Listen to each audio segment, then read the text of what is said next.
E hoje vamos conhecer os livros que a Ursula K. Le Guin selecionou para as suas maravilhas. Preparados? Vamos a isto?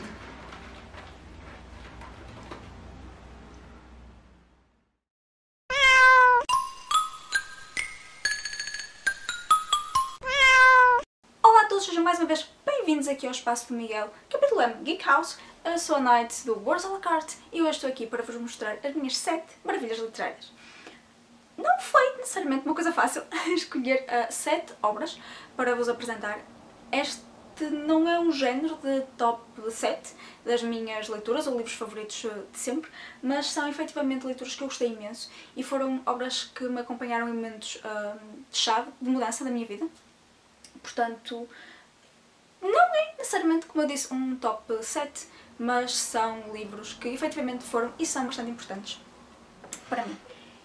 E vou, de seguida, começar a apresentar-vos estas minhas 7 maravilhas literárias, porque, pelo menos para quem me conhece, sabe que eu falo pelos cotovelos, pelos tornozelos e por todo lado. Portanto, vamos passar aos livros propriamente ditos. E a primeira obra que eu tenho para vos mostrar, sempre não são necessariamente livros, são obras, tipo sagas e coisas do género. Pronto, vocês já sabem como é que eu sou. E então, a primeira saga que eu tenho para vos mostrar é da Ursula K. Le Guin, que é o Ciclo de Terra-Mar. Esta coleção tem 5 livros, mais um de contos, que eu ainda não li. E então nós temos a trilogia inicial com O Feiticeiro de Terra-Mar, Os Túmulos de Anton e O Outro Lado do Mundo. Depois, passado cerca de 20 anos, a autora sentiu a necessidade de nos contar mais algumas coisas sobre a Terra-Mar, sobre este mundo que ela criou, e então nós temos Terrano, O Nome da Estrela, e finalmente Num Vento Diferente. Esta é uma saga de fantasia, como eu prometi no vídeo inicial que ia haver bastante fantasia neste vídeo, e eu gostei bastante desta obra, não apenas por ser do meu género favorito, mas porque Ursula K. Le Guin traz-nos mensagens extremamente importantes nesta sua história. Ele poderá ser considerado um young adult, mas não durante toda a saga. Nota-se sobretudo entre a trilogia inicial e os 2 segundos livros que Ursula K. Le Guin traz-nos uma voz diferente daquilo que ela nos quer contar. Então nós vamos seguindo o Get, que é um menino com alguns dons que ele vai descobrindo ao longo desta saga. Nós começamos a acompanhar o Ged enquanto criança e vamos avançando ao longo da vida dele. E como eu disse, sobretudo a partir de Terrano e depois com Num Vento Diferente, que é efetivamente um livro que termina um ciclo. Nós vamos vendo que Ursula K. Le Guin nos apresenta outras perspectivas, outros temas, outros assuntos em que ela sente necessidade de falar e de trazer mensagens para os seus leitores. Para quem gostar de fantasia, é uma recomendação enorme. Para quem não está habituado ao género, poderá ser uma forma de entrar, mas não esperem uma historinha para crianças, porque não é o caso. De seguida, outra obra que eu tenho para vos mostrar, mas eu só vos vou mostrar o primeiro volume, que são As Brumas de Avalon, de Mary Bradley. Este é o volume 1, A Senhora da Magia. E eu tenho aqui os 3 volumes seguintes. As Brumas de Avalon são consideradas apenas uma obra dividida tradicionalmente em 4 volumes. Existe mais 2 trilogias, que eu inclusivamente tenho aqui a seguinte, que é escrita conjuntamente com Diana L. Paxton. Existe também uma segunda trilogia escrita apenas pela Diana Paxton, mas esta obra inicial, As Brumas de Avalon, foram escritas apenas por Mary Bradley. Então nós temos aqui o reconto, mais o reconto do mito arturiano, mas pela perspectiva das personagens femininas. Existem outros recontos, como por exemplo O Rei que Foi Um Dia Será, de T.H. White, que eu li há relativamente pouco tempo e recomendo muito porque é uma história brutalíssima, que eu já fui falando no meu canal, se vocês tiverem curiosidade para ir espreitar. E então aqui nas Brumas nós temos efetivamente a história contada na perspectiva das personagens femininas, essencialmente. E nós temos Morgaine e também outras mulheres como Viviane Dulac, nós temos Guinevere. E então nós notamos que a força destas mulheres forjou um império. Ergueu, e nós, né? Acho que toda a gente conhece o mito arturiano e sabe que ele também não durou para sempre como nenhum império dura.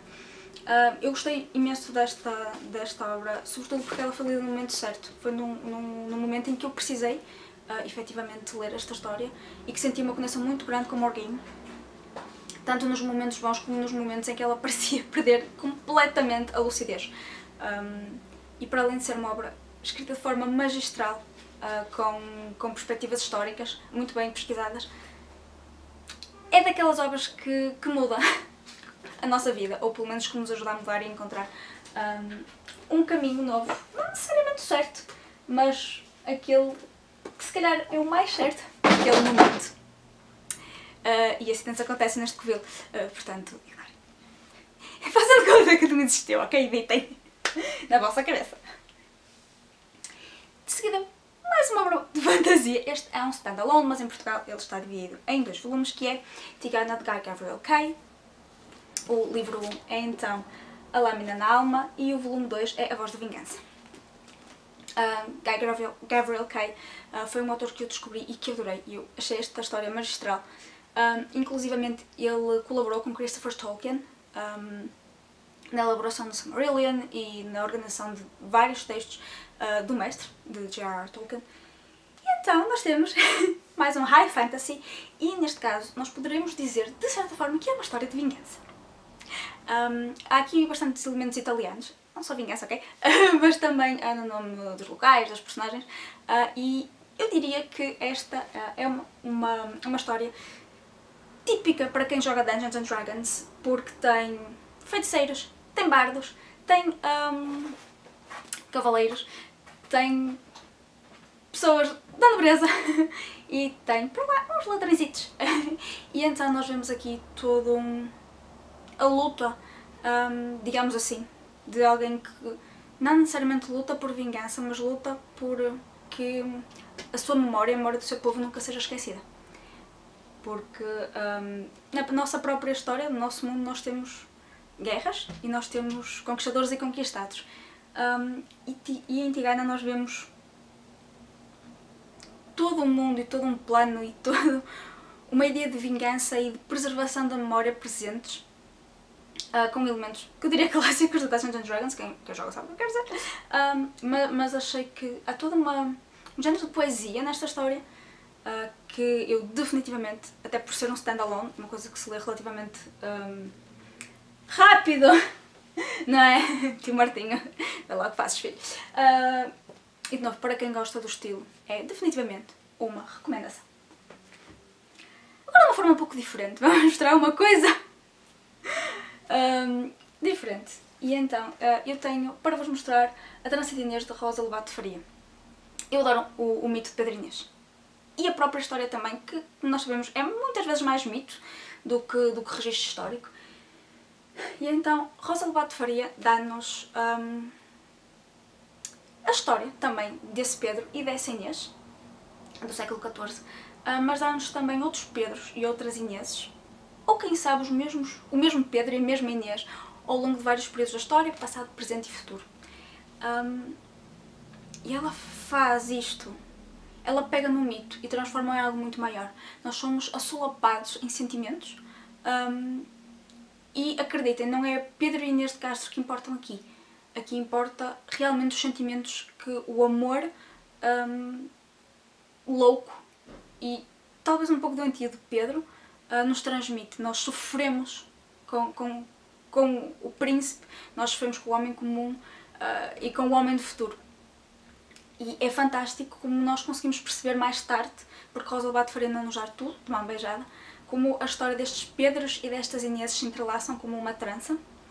E no fim dá-nos quase uma perspectiva do sentido da vida e do destino que eu achei magistral. É um livro que agarra, é um livro que acredito que não seja para toda a gente, mas deixa-nos com tantas perguntas, com tantos sentimentos inundados de quês e porquês. E não é meramente um romance, não é meramente um recontar do mito. É uma avalanche de sentimentos. E para quem gostar da história de Pedro Inês, quem gostar de ler um bocadinho de romance, também tem uns quês de ficção científica, é uma recomendação e é definitivamente uma maravilha literária. De seguida, também mais ou menos na onda da ficção científica, nós temos Crónica de uma Serva, de Margaret Atwood. Esta é uma história que já tem continuação, que eu ainda não li, que são os Testamentos, se não estou em erro, em que nós temos os territórios dos atuais Estados Unidos num futuro relativamente próximo, se bem que este livro foi escrito ali pelos anos 80, 70, em que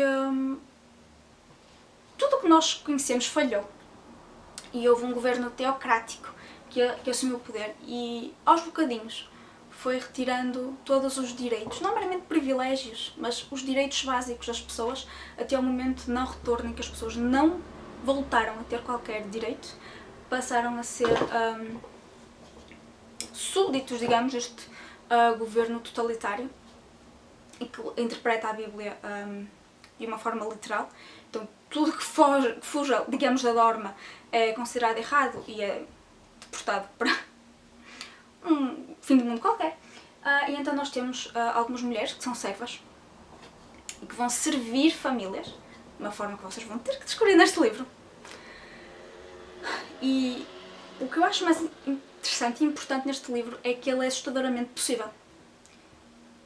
E este livro é também um livro banido. Já agora chamamos a atenção para o projeto Reading Banned Books, que está a decorrer e que não tem limite de tempo, não tem categorias. E toda a ideia é nós lermos livros banidos, porque se eles foram banidos é porque existe algum tema, alguma coisa que alguém considerou tabu e que não quer que se fale. E nós, pessoas dos livros, como o Cine pode comprovar, queremos exatamente o oposto. E então este livro é um livro banido pela questão religiosa, porque também tem cenas de alguma violência, inclusivamente sexual. E tal como muitos livros de distopias, O Admirável Mundo Novo, 1984, é um verdadeiro aviso à navegação. E, naturalmente, uma recomendação.